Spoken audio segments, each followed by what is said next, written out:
అంటే మనం చేసేటువంటిది మనల్ని కాపాడుతుంది, మనం చేసేటువంటి దానం ధర్మం మన పిల్లల్ని కాపాడుతుంది, మనం చేసేటువంటి పుణ్యం అనేటువంటిది ఖచ్చితంగా మన కుటుంబ ఉన్నతికి ఖచ్చితంగా దోహదపడుతుంది. అడ్డగోలుగా వెళ్ళి అడ్డగోలుగా రాత్రికి రాత్రి మేడలెక్కాలి, మిద్దెనెక్కాలి, రాత్రికి రాత్రి ధ్వంసం చేసుకుంటూ వెళ్ళిపోవాలి అనేటువంటి ప్రక్రియ మన దగ్గర ప్రారంభమైతే అంతే అడ్డగోలుగా భగవంతుడు కూడా కలి అనేటువంటి వాడు, భగవంతుడు రాడు, కలి అనేటువంటి వాడు మనల్ని ఎలా అయితే మన మనసుని మార్చి తీసుకెళ్తాడో అదే కలి మనల్ని తొక్కేసుకుంటూ కింద పడేసుకుంటూ వెళ్ళిపోతుంటారు.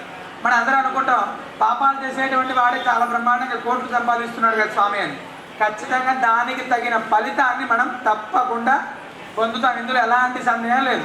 ఏమండి ఈ రోజు కాలంలో పొద్దున మధ్యాహ్నం సాయంత్రం అంటే ఉదయం టిఫిన్, మధ్యాహ్నం భోజనం, రాత్రి టిఫిన్, నీ కుటుంబ సభ్యులతో ఉండి నువ్వు ప్రశాంతంగా తినగలిగి వాళ్ళతో నలుగురితో మాట్లాడగలిగి నలుగురితో ఉంటున్నావు అంటే నువ్వు పుణ్యాత్ముడివే. రాత్రి పడుకొని పొద్దున లేస్తున్నావు అంటే ఖచ్చితంగా నువ్వు పుణ్యాత్ముడివే. బండి వేసుకొని బయటికి వెళ్ళి మళ్ళీ ఇంటికి వస్తున్నావు అంటే మనకు ఆనాడు భగవంతుడు ఆయుష్నిచ్చినట్టే. ఎందుకంటే అంత విపరీతమైనటువంటి కాలంలో మనం బ్రతుకుతున్నాం.